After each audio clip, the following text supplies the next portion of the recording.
கூந்தல் ஆடை தூக்கும் காற்று பொட்டு விட்ட பாகம் தொட்டு பார்த்த ஸ்நேகம் முகத்தின் மீது ஆடை மோதி சென்ற மோகம் இரண்டு பேரை ஒன்றாய்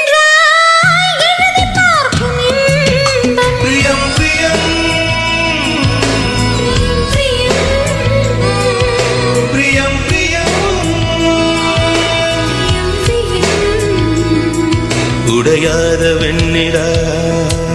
உறங்காத பூங்குயில் நனைகின்ற புல்வெளி